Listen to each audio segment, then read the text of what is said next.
গরুর দুধ দিয়ে তৈরি, বর্ণে, গন্ধে ও স্বাদে অতুলনীয়। গাওয়া ঘি সম্পূর্ণ ঘরোয়া ও খুবই সহজ পদ্ধতিতে বানানো। Hello friends, welcome to my channel.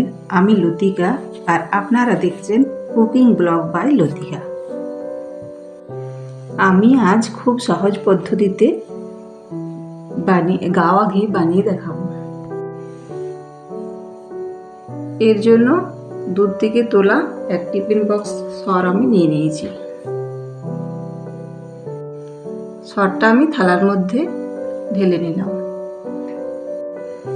সরটা আমি ফ্রিজে রেখেছিলাম টক দই দিয়ে 3 থেকে 4 দিনের মতো। টক দই দিলে ঘিয়ের বর্ণ, গন্ধ ও স্বাদে অতুলনীয় হয়। সরটাকে আমি হাত দিয়ে বেশ কিছুক্ষণ ধরে চটকে নেব। ঠিক এইভাবে চটকাতে চটকাতে মাখনটা সর থেকে উঠে আসবে। এই সরটা 2 থেকে 3 মিনিট চটকাতে হবে। এইভাবে ধীরে ধীরে মোটা হয়ে আসবে।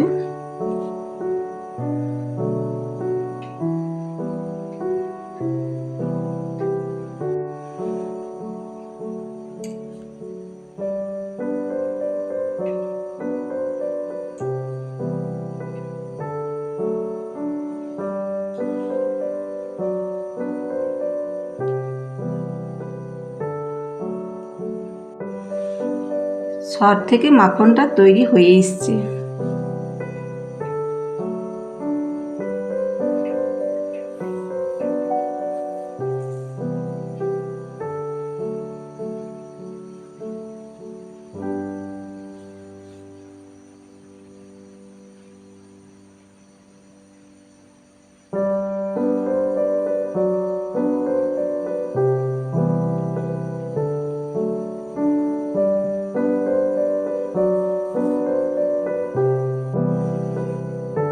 এইভাবে আমি হাত দিয়ে মাখনটাকে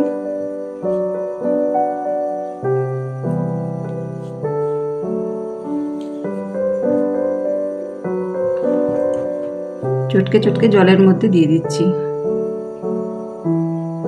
চিপে চিপে ঘোল অংশটা বার করে নিচ্ছি। পুরো মাখনটাই আমার তৈরি হয়ে গেছে। মাখন থেকে আমি জলটা ঢেলে নিচ্ছি।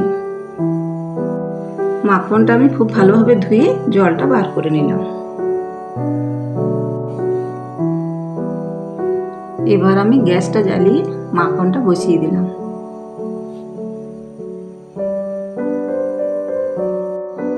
গ্যাসের ফ্লেমটা লোতে রেখে মাখনটা আমি কিছুক্ষণ ধরে ফুটাতে থাকবো।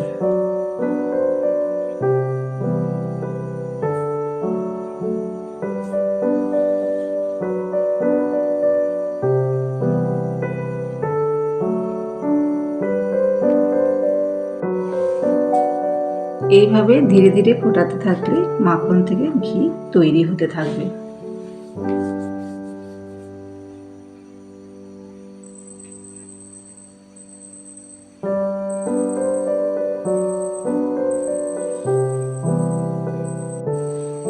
পনেরো মিনিট ফুটিয়ে ঘি আমার তৈরি হয়ে এসছে।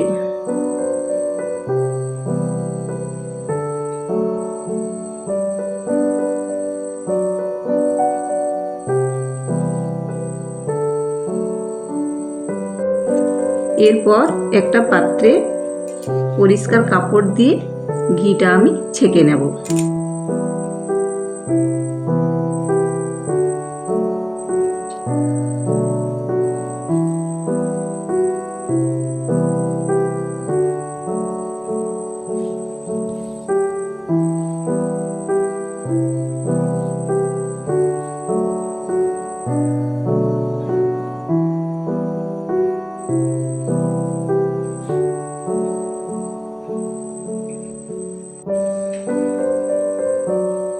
ঘি আমার সম্পূর্ণ তৈরি।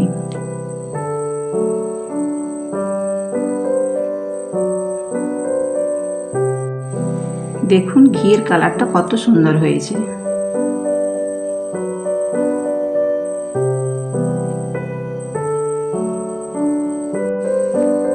এইভাবে বানানো ঘি বর্ণে যেমন স্বাদে গন্ধেও তেমনি অসাধারণ।